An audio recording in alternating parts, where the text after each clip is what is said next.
E o Corinthians é campeão da Copa do Brasil, o único paulista a vencer títulos na temporada. Vídeo de hoje do canal do Nicola repercute as taças e fala também das broncas públicas de Fabinho Soldado e Memphis Depay. Preciso te contar também se Fernando Diniz corre algum risco de demissão depois de mais uma derrota à frente do Vasco. Vou te explicar ainda tudo sobre a investigação policial a respeito de sumiços superiores a 10 milhões de reais no São Paulo. Informação importante no Flamengo, rubro-negro reabriu tratativas por Tati Castelhanos. No Cruzeiro, a informação diz respeito à recusa de uma proposta por Caio Jorge. Dupla sondagem por Rony no Galo. Últimas do mercado, bastidores, finanças e muito mais.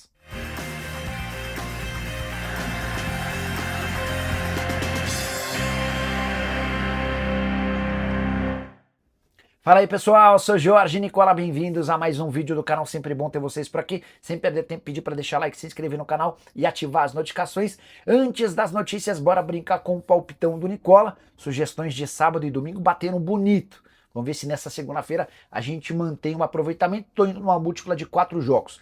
Preciso da vitória do Omonia Nicosia no Campeonato do Chipre, na vitória do Porto e do Benfica no Campeonato Português, além da vitória do Egito contra o Zimbábue na Copa Africana de Nações. Se esses 4 resultados naturais acontecerem, a gente pega uma odd de 3,16. Isso equivale a dizer que dá para mais do que triplicar o valor da nossa fezinha. Se você quiser pegar esse bilhete prontinho, exatamente como eu citei, é bem simples. Link no comentário fixo. Clica, faz seu cadastro na mais antiga parceira do canal do Nicola e automaticamente o bilhete já aparece para você fazer sua fezinha. Combinado? Agora sim, bora começar o vídeo com aquele tradicional giro de notícias para contar que Corinthians e Flamengo vão decidir a Supercopa do Brasil de 2026 já em janeiro. Corinthians como campeão da Copa do Brasil, Flamengo como campeão brasileiro. O local da partida ainda não foi definido, a CBF deve anunciar nos próximos dias. Já Dorival Júnior se igualou a Felipão como o maior campeão da Copa do Brasil entre técnicos. São 4 títulos para cada um. A curiosidade é que o Dorival venceu esses 4 títulos por 4 times diferentes: Santos, São Paulo, Flamengo e Corinthians. Já o Corinthians se igualou ao Palmeiras com 4 taças da Copa do Brasil. Só o Flamengo e o Grêmio com 5 e o Cruzeiro com 6 foram mais campeões do torneio de mata-mata do futebol nacional. Saideira do giro de notícias, Luciano Vieto, que já foi especulado em alguns clubes brasileiros, está de saída do Racing à procura de times no exterior. Caberia no seu clube do coração e pode chegar sem qualquer custo. Preciso te atualizar agora sobre Neymar, que já está em Belo Horizonte para passar nessa segunda-feira por uma cirurgia. A verdade é que ele vai fazer uma artroscopia no joelho esquerdo, cirurgia pequena, de rápida recuperação, não mais do que um mês. A pergunta que eu deixo é: por que o Neymar, que diz tanto querer a Copa do Mundo, deixou para ser operado apenas no dia 22 de dezembro? O Campeonato Brasileiro terminou no dia 7. Ele poderia ter, por exemplo, operado no dia 8. 2 segundas-feiras atrás, 14 dias de tempo de recuperação. Se tudo correr dentro da normalidade, a tendência é que o Neymar comece a trabalhar fisicamente a partir de 22 de janeiro. Vale a lembrança de que o Campeonato Paulista começa no dia 11 de janeiro e o Campeonato Brasileiro começa no dia 28. E quem mais precisa correr atrás é o próprio Neymar. O técnico da seleção brasileira, Carlo Ancelotti, já disse que quem não for convocado na data FIFA de março dificilmente estará com a seleção na Copa do Mundo de 2026. Durante esse período entre 8 de dezembro e 22 de dezembro, o Neymar esteve nos Estados Unidos com amigos, foi em show do Thiaguinho no Tardezinha, enfim, curtiu a vida. Talvez não fosse o momento mais adequado, mas é por aí que a gente vê as prioridades de cada um. Você acha que o Neymar vai para a Copa? Já usa o espaço para comentário e registra a sua opinião. Eu torço para que ele vá, mas me decepciono quando ele prioriza coisas do atleta, ou melhor, do cidadão Neymar, em vez do profissional que deixasse para curtir as férias, por exemplo, em dezembro do ano que vem.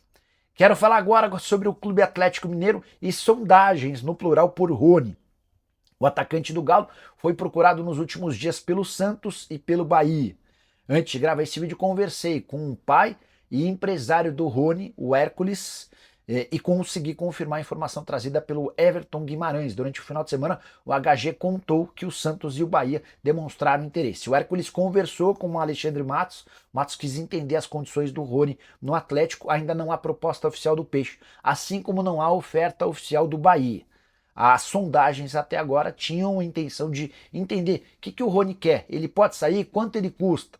O Atlético Mineiro tem interesse em vendê-lo? Em quais condições? Tudo isso já foi discutido. Agora o Galo e o Rony esperam para ver se o Santos e o Bahia farão proposta. Posso contar também que houve uma sondagem de um clube do exterior, mas o Atlético se apressou em não levar essa história adiante, com a lembrança importante de que o contrato do Rony prevê multa rescisória para clubes do exterior de 6 milhões e meio de euros. Apareceu proposta de 6 milhões e meio de euros, Rony aceitou e o Galo é obrigado a liberá-lo. Só para completar sobre o Atlético, João Marcelo vai jogar no Shabab Al-Ahly dos Emirados Árabes Unidos, empréstimo de 1 ano, com opção de compra que vira obrigação se ele atingir determinado número de jogos. O Galo vende o atleta, caso essa meta seja batida, por 1 milhão de euros e ainda mantém 50% do valor de uma venda futura.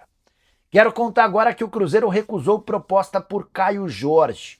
O West Ham da Inglaterra ofereceu 4 milhões de libras ou 30 milhões de reais pelo empréstimo do KJ até a metade do ano.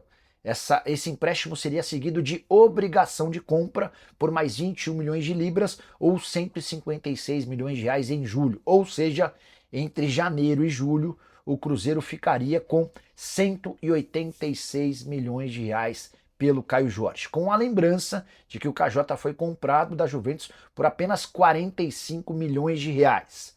Apesar do enorme lucro na operação, nem o Pedro Lourenço, dono da SAF do Cruzeiro, nem o Caio Jorge demonstraram intenção de fazer o negócio. A proposta, inclusive, já foi recusada. O Caio Jorge vai esperar por propostas de clubes maiores. Já o Cruzeiro sonha com pelo menos 230 milhões de reais. Esse foi um dos grandes acertos de Alexandre Matos em sua passagem pelo Cruzeiro. Caio Jorge, que terminou como artilheiro do Campeonato Brasileiro e também da Copa do Brasil. Só para completar, registrar também que nos últimos dias o Cruzeiro recusou outra proposta, dessa vez por Tevez, atacante revelado na base. O interessado era o Yokohama Marinos, que queria um empréstimo de 1 ano e meio gratuito, com opção de compra de 70% por apenas 2 milhões e meio de dólares. O Cruzeiro agradeceu o interesse, mas recusou a oferta. E o Flamengo reabriu conversas por Tati Castellanos, atacante argentino de 27 anos de idade, que pertence a Lazio e é um velho interesse de Felipe Luiz e José Butto. Na metade do ano, o Flamengo tentou a contratação do Tati Castellanos, até chegou a um acordo com o argentino, mas não conseguiu avançar com a Lazio. Essa nova rodada de conversa se deu para saber se o Tati ainda topa jogar no Flamengo e quanto a Lazio pede para fazer negócio. O problema é que o Tati Castellanos, que nem tem feito tantos gols, é titular absoluto da Lazio. No último sábado, por exemplo, foi titular no 0-0 contra a Cremonese. Temporada do Tati de 11 jogos, 2 gols e 3 assistências. Desses 11 jogos, ele foi titular em 9. A ideia do Flamengo é tentar fechar o mais breve possível a busca e a contratação de um centroavante. Para não ficar estendendo demais essa negociação, Felipe Luiz gostaria de ter o Pedro como um centroavante mais fixo e um outro camisa 9 de mais mobilidade. Durante o final de semana chegaram a especular que o Cauã Elias, jogador ex-fluminense que pertence ao Shakhtar, também interessa. O problema é que o Cauã foi comprado pelo Shakhtar por 17 milhões de euros e é artilheiro por lá. Certamente o Shakhtar vai tentar fazer negócio com o gigante do futebol europeu. Só para fechar, em relação ao Tati Castellanos, hoje o atleta é avaliado em 25 milhões de euros, tem contrato até junho de 2028. Ele havia sido comprado do New York City em junho de 2023 por apenas 15 milhões de euros. Deixa eu te explicar por que o São Paulo virou alvo de uma investigação policial. Thiago Correia, o mesmo delegado que indiciou Augusto Melo por lavagem de dinheiro, associação criminosa e furto qualificado, está apurando o sumiço de mais de 10 milhões de reais no São Paulo. Polícia Civil de São Paulo instaurou um inquérito para investigar desvio de dinheiro na venda de atletas e enriquecimento ilícito. A polícia conseguiu constatar que há saques sistemáticos do São Paulo na era Júlio Casares. A ideia é entender quais os diretores e funcionários responsáveis por esses saques repetidos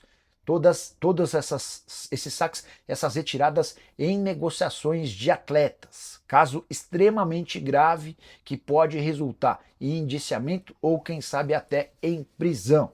As investigações no São Paulo começaram depois dos desdobramentos no Corinthians. A Polícia Civil de São Paulo quis entender se a facção criminosa que tem atuação no Corinthians também tinha atuação no São Paulo. Não há qualquer relação, mas a polícia, a partir de uma série de denúncias, conseguiu apurar que existem irregularidades no tricolor e eles estão sendo investigados. Posso contar que essa investigação está em fase bem inicial no São Paulo, mas já que entrou de cabeça nessa história, a Polícia Civil, comandada pelo Thiago Corrêa, também vai investigar o esquema de venda clandestina de camarotes, denúncia que aconteceu nos últimos dias. É por essas e outras que está sendo cada vez mais difícil e insustentável imaginar a continuidade do presidente Júlio Casares, enorme pressão para que o Casares renuncie. Importante dizer que até agora não há nenhuma comprovação de participação do presidente, mas você pode ter certeza que, especialmente depois desse novo episódio de sumiço de 10 milhões de reais no departamento de futebol envolvendo vendas de jogadores, a coisa vai ficar insustentável para o Júlio Casares. Hora de falar sobre o Corinthians, campeão da Copa do Brasil, com Memphis Depay e Fabinho Soldado detonando a política alvinegra. Começar do começo, Corinthians venceu o Vasco por 2-1 no Maracanã, sagrando-se tetracampeão da Copa do Brasil. O título, o segundo na temporada, garantiu ao Corinthians 77 milhões de reais de prêmio, além da classificação direta para a fase de grupos da Libertadores. Baita ano esportivo. Corinthians foi o único time paulista a vencer títulos numa temporada marcada por todos os problemas do mundo extracampo. Corinthians de 2025 terminará o ano com cerca de 3 bilhões de reais de dívida. Nenhum clube da história no Brasil ou na América do Sul passou a dever tanto. Timão que vai registrar um rombo superior a 200 milhões de reais somente em 2025. O presidente Augusto Melo foi empichado depois de investigação que provou participação dele em enriquecimento ilícito, lavagem de dinheiro, formação de quadrilha, entre outras coisas. O Timão, campeão paulista e da Copa do Brasil, está proibido de contratar atletas pela FIFA, o famoso transfer ban, há meses. Só 2 reforços chegaram, Vitinho e Angeleri, antes do transfer ban, ambos de forma gratuita. E depois de tudo isso, Corinthians ainda se sagra campeão, vendo o Palmeiras, o São Paulo e o Santos terminarem a temporada sem qualquer taça.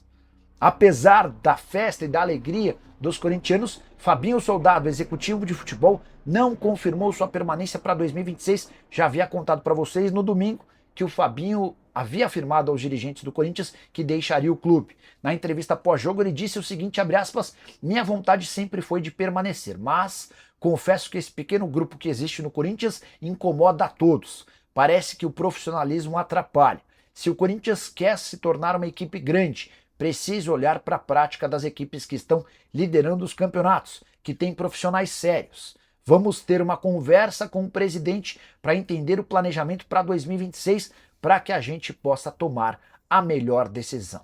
Memphis Depay, no gramado do Maracanã, também foi extremamente crítico, afirmando o seguinte, quem quer ferrar o Corinthians, bora, saia desse clube, saiam da diretoria, esse clube precisa de estrutura, e eu venho para trazer estrutura, mas preciso de mais ajuda. Com a conquista do título, dá para cravar que Dorival Júnior segue para a temporada de 2026. Ele corria enorme risco de demissão caso não fosse campeão. A situação do Fabinho Soldado será decidida nos próximos dias. Memphis está garantido para 2026. Ele pensa que não vale a pena deixar o clube a 6 meses do fim do contrato, algo que pode prejudicar sua participação na Copa do Mundo com a camisa da seleção holandesa.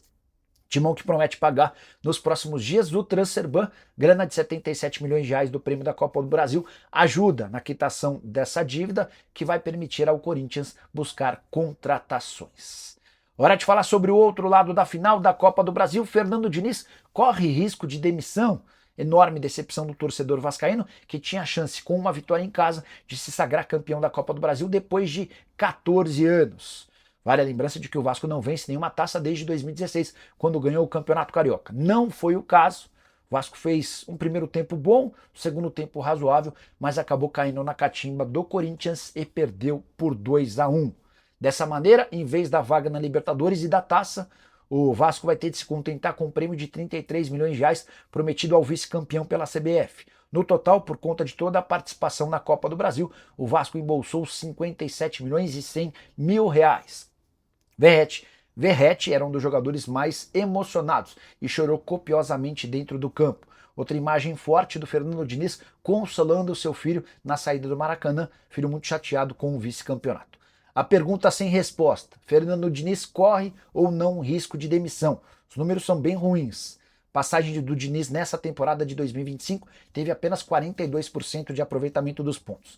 Nos últimos 12 jogos, números ainda piores. O Vasco perdeu 9 vezes, empatou uma e venceu só 2. Aproveitamento de 19% dos pontos. Ainda assim, não há um interesse do Pedrinho nem do Felipe, o presidente e o homem forte do futebol, em trocar o comando técnico. Tudo indica que Fernando Diniz seguirá no Vasco para 2026. E você, o que pensa sobre o ano do Vasco e o trabalho do Diniz? Já usa o espaço para comentário e registra a sua opinião.